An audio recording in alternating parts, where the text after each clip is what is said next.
Welcome back everyone to the Vixen Victory channel. Today we're going to be talking about Kirara, going through the different characters, looking at build guides and tips, just to really look at how to build characters, as well as maybe some ideas that you can help with when you're actually using them in teams, as well as what you could do with them. So first and foremost, jumping right into talking about Kirara's kit.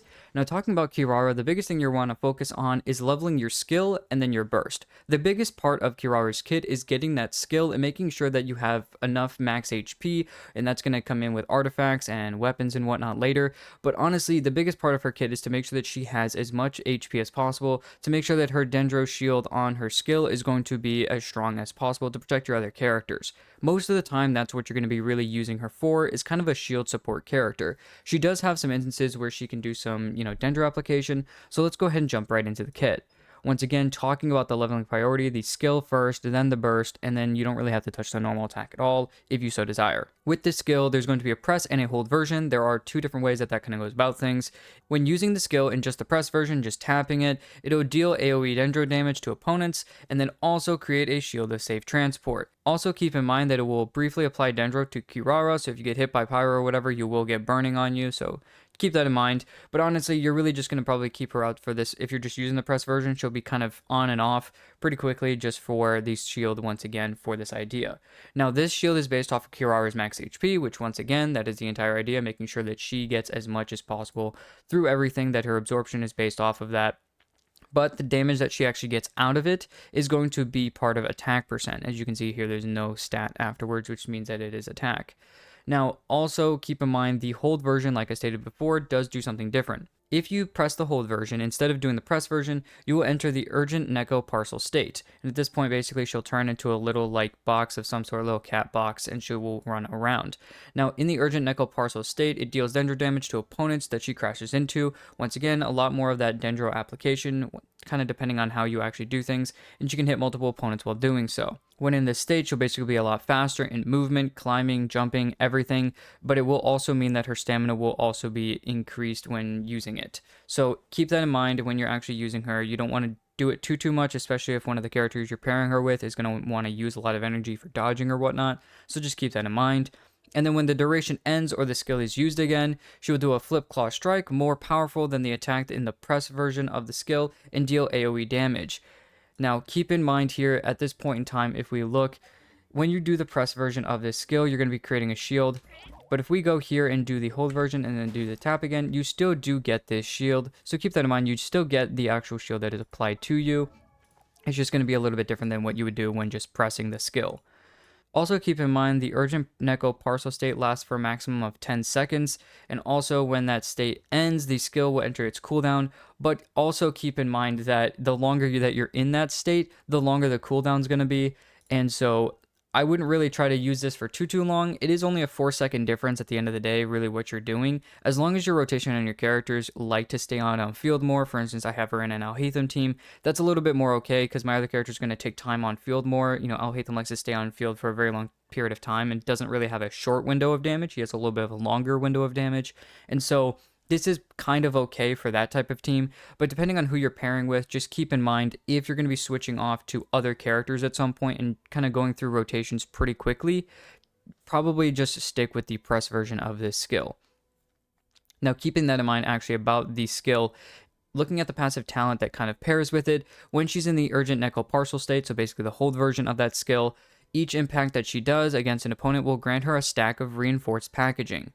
This can also be triggered once every 0.5 seconds, which is already the same amount of time that she can hit opponents when she's in that state anyways, so it matches up, and then it has a max of 3 stacks. When the urgent Neko parcel state ends, each stack of reinforced packaging will create an extra shield of safe transport for Kirara, and the shields that are created this way will have 20% of the damage absorption that the shield of safe transport produced by her skill will have. Basically, at the end of the day, when you're using this and you do the hold version of the skill, if you hit at least 3 enemies with it, never mind doing a bunch of extra dendro application, maybe for other teammates, but also the biggest thing is that she's going to be creating some extra shields. Now, these shields will actually also stack on top of each other by doing so keep that in mind. That's kind of actually nice to know, is that the shields will stack on each other and the damage absorption will be a little bit stronger at the end of the day on top of the normal shield that you already be getting. So it's just a way to get more damage absorption, just to make your shield a little bit stronger, which is also once again pretty nice for characters that are going to be maybe in their damage phase a little bit longer, for instance, Alhaitham. So it makes sense to do the hold skill and, hit multiple opponents, at least 3. You really don't want to go beyond that unless you really want a bunch of dendro application, but with her, you can stop there. Looking at the burst now, it states that if you smash into opponents with a special delivery package, basically just a big AoE dendro hit, and then after that explodes, it will split up into many catgrass cardamoms that will either explode when they come into contact with opponents, or after a certain period of time, they will deal AoE dendro damage. Now, looking at here once again, this is all attack percent on the actual stats. So honestly, the biggest thing here is you really don't have to level into the burst or the normal attack if you're just going full shield bot type of idea, kind of like what you would do with Zhongli. With him, he's a little bit easier to kind of go into his burst and whatnot, just because you can kind of build him half and half. Kirara is the same way. You could technically build a little bit more into attack percent as well as HP, just because her shield is pretty good. But personally for me, I think because she's a 4-star, she just stacks a little bit better into that. Also, the damage that you can go by going more into HP percent, I'm going to talk about in a second here with Papillary Variance, her second passive talent. So by going less into attack percent, yes, your, kind of damage multipliers aren't going to be as high. The initial damage hit isn't going to be great. But when you look at the actual second passive, if you can get her up to that level, it states that every 1000 max HP that Kirara possesses will increase the damage dealt by the skill and the burst, the skill by 0.4% and the burst by 0.3%. So by going into HP already, never mind you just making her a good shield bot, but you're also getting some okay bits of extra damage from her skills and her bursts. Honestly, I would just state that there's really no need to go heavily into, attack percent or whatever. Honestly, I would just kind of stay with the HP when building her. Going a little bit further into talking now about weapons. Now, there's a few different weapons that you could really go for. The best weapon you could probably get is going to be Kiev Kajnisu, Nilu's weapon. It is a very good weapon, HP percent main stat weapon, gives an HP percent in the sub ability, and then, when you use a skill, you'll get a grant him effect. At this point, then it'll increase your elemental mastery based off your HP, which, once again, you already go so heavily into, then it'll increase elemental mastery even more later. Everything that's basically going on here is helping a lot of dendro teams using that, obviously, considering she's a dendro character. Everything's going full blown into doing a lot of elemental mastery based off of your HP while giving you just a bunch of HP at the start. Now, another weapon you could use, probably her next best weapon, is going to be Sapwood Blade. I do like Sapwood Blade because it does help with energy recharge, yes, and does have a little bit of an attack. But honestly here, if you can get, some of these extra things, getting some more elemental mastery with her, getting the burst is going to be a lot of extra dendro application for teams. So whether you're in a Nilu Bloom team or Burgeon teams or Hyper Bloom teams, whatever it is, if you have maybe a driver that's trying to do more, reactions with the dendro element and maybe needs more dendro, she's going to probably want, Sapwood Blade to be a little bit better with what you're going to be doing, just to have the extra energy recharge. And she stacks once again so easily into HP when you get into the artifacts. So it's maybe not super necessary to go into. But if you really don't really care, like me, to go too heavily into, energy recharge, because once again, I'm using her on an Alhaitham team if I was really going to use her, I would just throw on the Dockhands Assistant. It's got a nice bit of HP percent at level 90. With this weapon at level 90, it gives 41.3% at level 90 for HP. And then the ability is basically just giving you, once again, some extra elemental mastery. Very similar to what Sapwood Blade would do. But personally, I just like the main stat on the Dockhands Assistant more. But I do know that plenty of people use Sapwood Blade when looking and using their Kirara. If you don't have any of these and you're looking for maybe some extra, maybe you don't have Sapwood Blade, or maybe you don't have Dockhand's Assistant, and you're just looking for something to just work on her. If you want to go for another weapon, you can go for something like Favonia's Sword. It's really just focusing on, once again, getting more energy so that you can just do a lot more dendro application for those teams that may need it for the dendro reactions. Looking a little bit further beyond the actual weapon section, now I want to talk about artifacts. Now, even though I don't necessarily have her built or thrown together, the artifact sets that you're going to want to throw together with your Kirara is going to probably be the best set that you can go for her is Noblesse Oblige. Now, the reason I would like to say Noblesse Oblige is because you don't really care about the two-piece with Noblesse most of the time. Characters like Bernard or whatever can make good use of it. And if you do have some extra damage instances with Kirara, once again, that second passive talent, increasing her burst damage and her skill damage, this does, kind of two-piece extra help a little bit bit more, even though the HP is kind of helping, and maybe your just base attack is kind of helping in general. So this 2-piece isn't necessarily useless, it's just kind of not what you're focusing on. The biggest part of it is the 4-piece set that states that using an elemental burst increases all party members' attack by 20% for 12 whole seconds. And considering that you're really not using her burst very often, it's very nice to know that you can just pop your burst. It's a lot of dendro application to create those reactions for your party members. Use a skill, then use a burst, and then go right into the next character as your damage dealer to make sure they're getting as much buffing for attack as possible.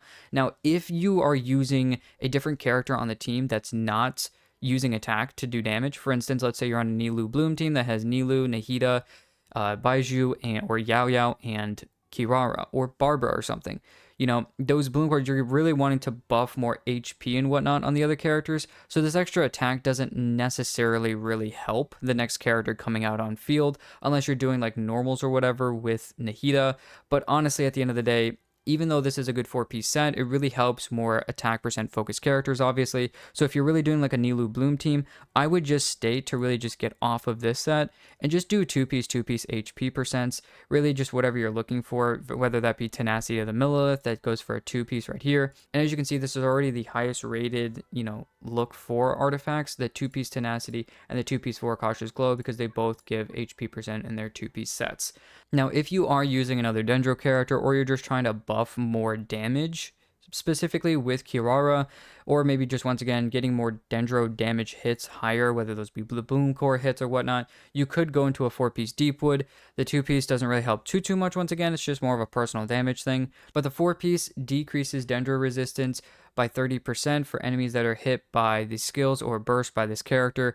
And if so, once again, you have either, once again, more bloom core damage if that's what you're trying to focus on, or if you're really just looking for more damage on a dendro, damage dealer that's on your team, like Alhaitham or Tighnari or something, then that can make sense as well. And as you can see here, when we're looking at the actual main things that people use, the biggest thing is going to be the 2-piece on the Tenacity and Voracashas. And even this 4-piece set right here on the Deepwood Memories. I did want to bring up Noblesse Oblige because I do know that people try to use it because it does have a nice cooldown, at least for Kirara as well. Looking beyond the artifacts though, let's go ahead and talk about her constellations. Now with 4 stars, most of the time you're not really looking at constellations in terms of how difficult it is to get compared to 5-star characters, but sometimes, especially with characters like Kirara, it's a little bit more maybe desirable to maybe get them if you really like her. So let's go ahead and look at her constellations. Her first constellation is every 8,000 max HP that Kirara possesses will cause her to create 1 extra cat grass cardamom when she uses her burst, with the maximum of 4 extra that can be created this way, which means the maximum amount of HP that she can have for this constellation is 32,000. I would still try to, if you can get higher than that, that is going to be okay. Now looking at the second constellation, it states that when Kirara is in the urgent Neko partial state of her skill, she will grant other party members she crashes into critical transport shields. The damage absorption of critical transport shields is 40% of the maximum absorption that a skill of the normal shields that she gets are capable of, which is double the amount of what those extra shields that she gets from her passive talent. And also, once again, it'll be the same effectiveness for the dendro damage that they receive. Critical transport shields last for 12 whole seconds, which once again is very similar to what you would use for something like Noblesse Oblige, by the way, and can be triggered once on each character every 10 seconds. The biggest thing that you're getting out of this constellation is basically just trying to make sure that those characters on field or make sure they're being protected. If especially you're using someone maybe like Tighnari, who maybe likes to have a shield so that he doesn't have to worry about getting knocked around and knocked out of his, charge attack state. So with certain characters, this can be extremely nice. Looking at C3 and C5, the C3 is going to be increasing the level of the skill by 3, and the C5 is going to be increasing the level of the burst by 3. Going back to the C4, it states that after active characters protected by the shields of safe transport or critical transport shields from the C2 hit opponents with normal, charge, or plunging attacks, Kirara will perform a coordinated attack with them using the small catgrass cardamoms that are basically on field from the burst, dealing 200% of her attack as dendro damage. Now we're starting to see a little bit more on how you can change how you build her based off of kind of a mix between just going full-blown into HP percent and then a mix between attack percent and HP percent as a character. Damage dealt this way is considered elemental burst damage, and this effect can be triggered once every 3.8 seconds, and the cooldown is shared between all party members. The C6 states that all nearby party members will gain 12% all elemental damage bonus within 15 seconds after Kirara uses her skill or her burst. This is an extremely good C6, considering that a lot of characters, obviously, it's just basically a huge help in general. It's kind of basic in a sense when you look at maybe a C6, but if you really think about it, an extra just 12% elemental damage boost is kind of nice to have, especially for an entire 15 seconds, only when using a skill and a burst, which means that you can use a skill with Kirara, and then you can have the uptime for it next time when you use the burst, and just make sure that you're always keeping that 12% damage bonus up on time. Especially if you use even the hold version of the skill, the maximum cooldown you can get is 12 seconds, so you're always basically going to have that 12% all elemental damage boost if you have her at C6. Once again, though, when looking at actual artifacts, I did want to go through the Constellations because it kind of did change how to quote-unquote build her in terms of artifacts, so let's go back and look at main stats. Looking at the main stats of the actual pieces, it's going to depend on where you're at in terms of Constellations. Personally, for me, no matter what, I would just go HP, HP, and HP if I'm just running, Dockhand's Assistant once again and going for an HP weapon. If you were using Favonia's Sword, for instance, I would just go for HP percent here, and then once again going for the crit rate on the circlet like you normally would for any other Fav user. For any of the other weapons, though, personally, I would just say to go triple HP, just because that's a little bit easier to go for, and if you really want the burst, going for an ER main stat on these sands is not necessarily a bad idea either, if you're just trying to make sure you're always getting the burst, especially for that C6, if you don't want to have to worry about using your skill every single time. Once again, that burst can make sense, though, considering if you're using the burst, it's a lot more dendro application, so it does make sense if you want to have more energy, so going for an energy recharge sands and double HP on the goblet and circlet isn't necessarily a bad idea either. But in terms of the actual characters, what you can do, you could technically, compare doing 2 HP percents on all 3 of these main stats and the other one doing attack percent, or HP percent on the goblet, attack percent on the circlet, vice versa, whatever, combining these two, switching them, whatever. One of them's HP percent, one of them's attack percent, vice versa. And having an energy recharge sands if you really care about that burst and you want to get some extra damage out of her actual kit in terms of her as a personal character for more damage, specifically talking about that C4, as well as her actual talents as well when looking at her burst, considering the damage is based off of attack percent. But honestly, at the end of the day, you could either just go full-blown into different types of what you could really do. You could try to go into EM if she's going to be creating bloom cores. She's kind of an interesting character when looking at her, so building her in multiple different ways is okay, especially when looking at what other people are going to be using. Looking here, a lot of them are going to be going for that HP percent again, and they're going for HP percent again. So as I kind of showed you, most people are just going for the full HP route, which in my personal opinion is probably going to be the best for her. She has a great shield, and if you just go full-blown HP on her weapon, artifacts, everything, her damage is going to show up to a small extent when looking at, those extra, just damage hits because of that second passive talent. But in general, she is a fun character and a very nice shielder at that. Talking about teams, though, I've already briefly talked about this, and honestly, there's really only a few teams that you're really going to be using on her. It's mainly just specifically dendro reaction teams. If you can use her, if you're a beginning character and you want to build her and you're using her and she's your only shielder, kind of sort of like sustained support character, makes sense. You can just basically just go full-blown HP, use her as a shielder, that's fine. You don't have to worry about reactions and whatnot at the early game stages of the game. Thing, though, is when we go a little bit later into veteran characters, looking at, if I have a C6 Kirara, I kind of just want to build her at this point, whatever. Going full-blown into HP, where do I even put her in terms of teams? In general, when looking at her, once again, like I was talking about the entire video, dendro teams are going to be your best friend, obviously considering she's a dendro character. But honestly, the constant AoE application that she can do and constant dendro application in her skills and her burst, honestly, she better pairs with maybe some other characters that are a little bit focused on wanting, a dendro application. So characters like Nilou compared with, maybe someone like Alhaitham and Tainari who are dendro characters already, so they don't really need more dendro application. They need other elements to maybe, if they want to, create a separate reaction. So in terms, when I'm talking about using her with Alhaitham, it's not maybe necessarily the best team, but once again, helping the elemental damage bonus from the C6 or whatever, if you have it, mainly just being a nice shielder is pretty nice when talking in terms of Kirara. But in general, when looking at this, the best team that you could probably put her in is going to be a Nilou Bloom team. Looking at Nilou, Nahida, Kirara, and either Yao Yao, Baiju, Farina, getting some extra, Hydro. You probably want the double Hydro in there to make sure that Nilou and, for instance, Farina are getting more HP, more damage. It makes more sense. And once again, by increasing their HP and having that double resonance, then you're increasing Kirara's damage because of that second passive talent, also increasing her shield. Biggest thing about running really these teams with her is that pretend basically I have, Nahida here and, for instance, Nilou there. Having the double resonance is going to be extremely good for Dendro and double resonance for Hydro. I've already talked about for all the characters in the party. Also, it's a very lively team. It's very nice. It's very cool, calm, and collected. The issue maybe with this specific team is Nilou is going to be creating a lot of bloom cores, and you got to pray and make sure that your Kirara has a very strong shield so that she's not, kind of those bloom cores aren't destroying and shredding through her shield. But considering that she has 250% effectiveness to dendro damage, her shields should hold up in this team, but Farina is bringing down HP, so just make sure to keep in mind the kind of looking at your HP marks for your characters, making sure that Farina can switch over to healing mode if she so needs and desires. Nilou can put enough Hydro application if she's on field, so I would say putting your Nilou on field, putting Farina on, healing mode is probably gonna, switching between healing and damage mode, I think is going to be probably best for these teams, and the shields from Kirara should hold up at the end of the day. You could also even use Kirara in a team that's a little bit more focused on specifically a reaction, where she's maybe not necessarily helping for dendro application, but her biggest thing is really helping just basically keep in mind these shields to basically protect your main damage dealer, once again, who's on field the most.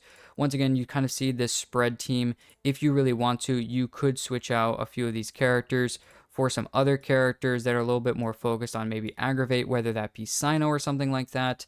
You could even throw catching in here and throw like Baiju or a little bit more, free to play friendly. Let's throw Yao Yao in there. If you could have this trying to do like some aggravate team, it does make sense and it can work. With these specific teams though, if you are running aggravate or hyper bloom or something, actually having Kirara here is good because you're focusing on making sure that Kirara is doing a lot more because she really is needed for the dendro application for the Electro main damage dealer of the team, with the other characters that are going to be combined with that.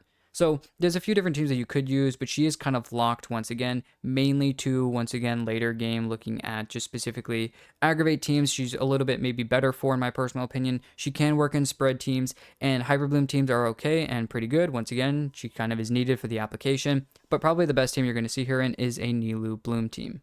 Well, that's everything I've got talking about Kirara. If you guys have any other tips or ideas talking about Kirara, looking at where to put her in maybe a team, if you kind of already built her and put her in a specific team, or maybe just something fun that you've kind of found to use her with and kind of do something with, please go ahead and let me know down in the comments. That's everything I've got talking about this video, so thank you guys for watching the video, and I'll see you guys in the next one.